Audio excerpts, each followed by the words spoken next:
My three next guests here, we're going to explore what some of this, again, looks like practically in different settings. So first of all, come to you, Henry, first of all, if that's right. There's a microphone coming down there, line to you now. Henry, can you just share kind of what your role is, what you do? Hi, everyone. I'm Henry George from Ichthus Christian Fellowship. I oversee the ministry and ministry leadership team here in London. We're based in South London, come on. Woo. Yes. Rowdy bunch. Do you know what I mean?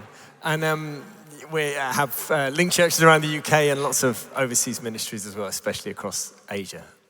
So if we come to you first then, looking at you, kind of what you're doing in London and further afield, but also globally, what does discipleship look like in kind of, in practical terms in the Ichthus movement?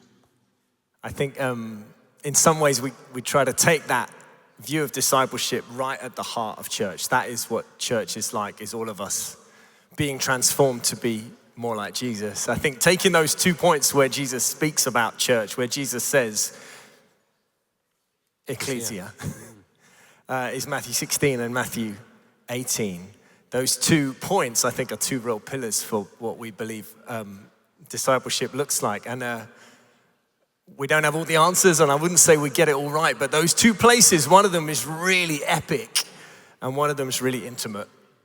And the really intimate one in Matthew 18 is where Jesus is talking about how we correct one another and how we speak to one another. And he sums up that short paragraph saying that where 2 or 3 of you are gathered, I'm there in the midst. And I think discipleship has to begin in that place of really sharing our lives, of being able to have church in our homes and know that that is just as authentic as when you're in a building that looks very beautiful. Do we believe that, people?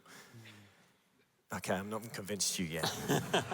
But I think the very intimate place is, I'd say in these days as churches are growing, I find we're just having more and more meals, more and more people in our home, more and more people where we can genuinely share our lives and say, this is who I am, I want you to learn from it. And then the Matthew 16 one is epic, isn't it?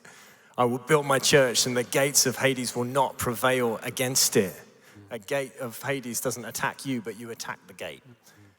And that we as the church and in discipleship have the keys to the kingdom. I believe we've got to take people into that to disciple them and not be, exactly as our brother just said, superhuman church leaders. We need to say, come on, let's do this together. And when we evangelize, when we break through, when we get on the streets for Jesus. We did that on Palm Sunday last year. We were right by the River Thames near the Erith Pier. We were worshiping, praising Jesus on the streets. And there were more people with us who were first-time believers. They'd become Christians within that last 6 months because they loved evangelism. And we said, you can do it. As we worshiped there, this was on the evening of Palm Sunday last year, this young man walks up to us and he stood there as we were singing and he kind of awkwardly raised his hands and tried to join in with the worship, but he didn't know what to say, didn't know what to sing. Someone went up and said, you all right, mate? And he said, I just became a Christian on TikTok a couple of weeks ago. You're the first real life Christians I've ever tasted. He said, I've grown up in a Hindu household. I'm 16 years old and my name is, I won't tell you what his name is. And it was so beautiful. And those first time believers who were just involved in something unbelievably epic of the keys of the kingdom, unlocking someone's life. So I think discipleship's got to be intimate, it's got to be epic, all at the same time. Isn't there some of your churches actually that have kind of community meals after the service? You've almost embodied this eating. Do you want to share about that for a second? Well, yeah, every Jesus meeting that we see in the scriptures, every early church meeting is an eating meeting. Do we get dinner here, Andy? Eating meeting, no, we're tight. Okay. I'll be fasting with Matt Hatch. Eating meetings are massively important because we get down on the level together and we say we are equals. Do we believe in the priesthood of all believers? I can't hear you. Yes. Because when you eat the same food, you say we are equals. I've been to Germa's house for food. In fact, you were there as well. It's really good food. But I wasn't there for the food, Germa. I'm really sorry. I was there to say we eat the same food together because we are equal under Christ together. And until you're willing to do that, you can't then correct your brother. Until you've sat and shared life on that equal, co-equal level, in the same house, at the same table, with the same food, on the same level, you cannot then correct your brother or sister about the sin in their lives. You have to do it. I mean it. Food really matters. We've got sweeties in little... We've got lunch tomorrow. Okay, thanks, Andy. Okay, we've got lunch. So don't feel judged, brother. But it is sandwiches, so sorry, Gurman will say that doesn't really count as food. Anyway, Pastor Segun, can you just kind of share a bit of your church? It's based in Epsom, King's Church. You've really tried to look at how you do discipleship and you've kind of mobilized people in your congregation. Can you share what you've done practically?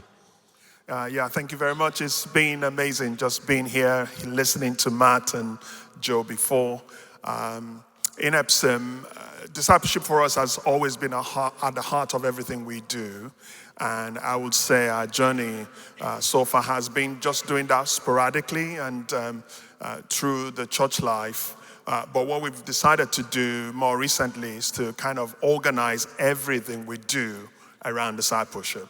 So the sermons, small groups, and the way we talk about doing life together, meals. We've just introduced that. Thank God for that young lad over there called Chester. And it is working. But one of the things that has really helped us is partnering with Share Jesus International and doing the Emmaus project. And I think that's just helped us change the culture of the church. So Andy will come over a 6-week period in a year, scatter through the year, and just take the church through that. We worked out that when you put it during the week, you just get maybe 20, 30 people in a church of 200 people. But when you do it on a Sunday service, as part of the service, everybody is there. So it's worked well. And what we're seeing is that people's culture around sharing their faith is changing. One of the areas where the growth path we're seeing is amongst youth as young as 13 to young adults who are kind of in their early 20s. And we're seeing growth in that area. And when we have baptisms, people tell their story of being in a youth group and meeting Jesus, and then people who are 13-year-olds from a non-church background seeing a baptism also says, I want that. I want Jesus to change my life. And just last month, we baptized a 13-year-old who, from a not church background, mom and dad came, grandparents came to church, and they're on a journey as well. So just a little help. Just a little help to kind of begin to change the culture of the church. This is what church is about. We're called to make disciples. And is it about 30 people in the congregation you've almost trained to almost take on discipleship and to almost resource them to be disciples in the church? Yeah, so the journey started about 2024. As a church, we took a whole year out to say, God, what do you want us to concentrate on for the next 10 years? And one of the things that came out of that is, strengthening and training people to be able to make disciples. So at a time, we had about 30 pairings of a stronger Christian and a new Christian, and we just gave them material to go through, and also trained both pairs to kind of say 6 weeks, go through this material and do life together. One of the things I have to say is discipleship is not a training course, it's a lifetime. And we want people to know that it's not just a structured training or course that they do, is also actually about improving lives. And what we've seen as a result of that is some friendships growing, particularly intergenerational friendships. I think sometimes in our culture, we could kind of stick to our own little group, youth together, 50-something-year-olds together. But we have a 60-year-old who's mentoring a 17-year-old, and there is a lot sort of generational connection, being fathers, being brothers, being friends to one another, and that's really growing. Brilliant, so helpful. I think kind of key word there is intentionality. You've really been intentional in focusing upon that. Brilliant. Absolutely. Got Alex next. Alex, not Phil, but Alex, great to have you here. You're stepping in at the last minute. You work for NAVs, but also based in Scotland, locally doing discipleship. What does discipleship look like for you? Yeah, thanks. Yeah, Phil sends his regards. He unfortunately had to back out last minute, but I'm really glad to do this. So I work doing national training and development for the Navigators and been project managing the Alongside course, which I'll talk about in a little bit. But I think I really resonated with what Matt was talking about in terms of finding your 3 and your 12. And that's really like what's at the heartbeat of, for us as Navigators, is, focusing on the few for the sake of the many. And it's not, glamorous. It's not something you're gonna get a lot of praise and glory for. It'll be quiet. It'll be in the mundaneness of everyday life. But those seeds that can be planted, they'll bear fruit in a multiplication of generations, that God can use throughout the church. That's really what we're passionate about. And I think another thing just to pick up on is that disciple making or discipleship is not like the graduate program of being a Christian. It is part and parcel of what it means to be, of what Jesus calls us to. And I think sometimes, when we come across people, whether it's nationally or locally, there's so many, they're well-meaning, they have intention, they have heart, they want to, to be able to be part of this relational disciple-making vision. But, at the first kind of hint of any kind of challenge, they just think, oh, no, actually, this isn't for me, I can't do this. And, we just want to, from the time people come into the family of Jesus, say, you have what it takes through the power of the Holy Spirit to start making disciples today, right now.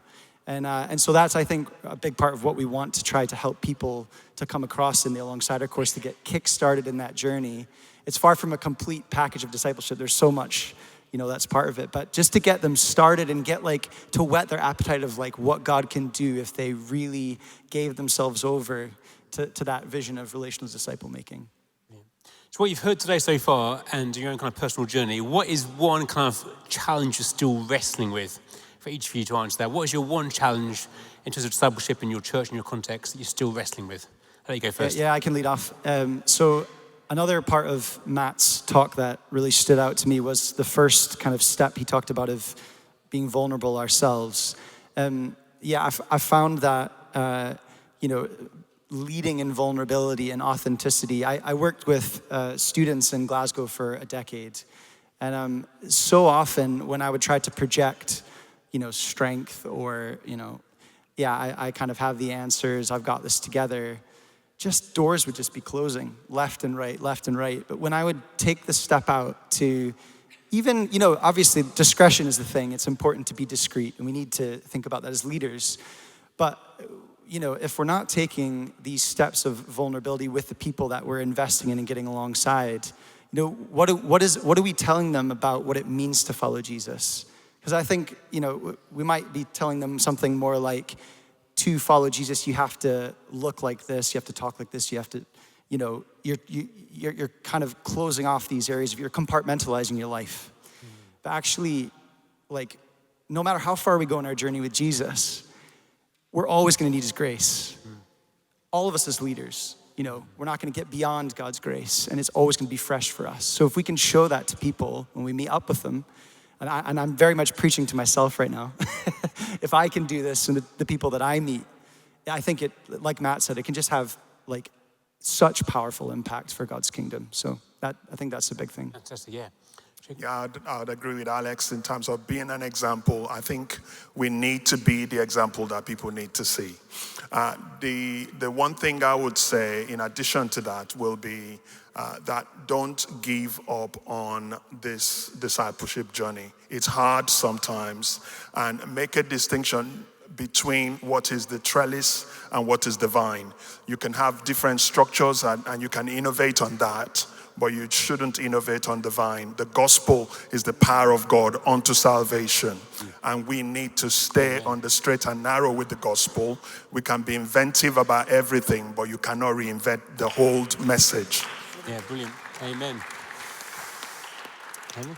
Yeah, I think a lot of what we've heard today, I think from lots of people who have shared, is just that beautiful sense of being in the transformation place all the time, right? Of the Lord being with us and working through us. I think from what Matt and Joe have shared and some others as well. And just, again, that vision of what I was going to rearrange this to say ecclesiology. that we are the church all the time. And there was someone who got saved with us, and she confessed to us that the Jehovah's Witnesses used to come and knock on her door all the time.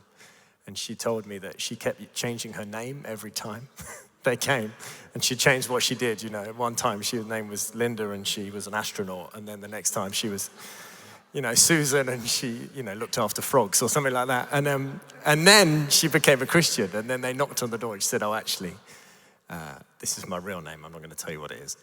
And then they said, "What's different about you? What's changed? Have you started going to church?" And she said, "No, I don't go to church. I am the church.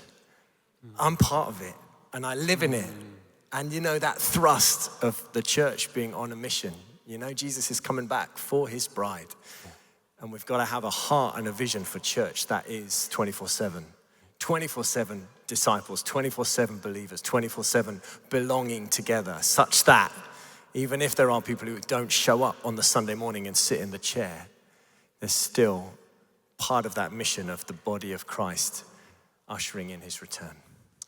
Well, applause to this amazing panel. Thank you so much.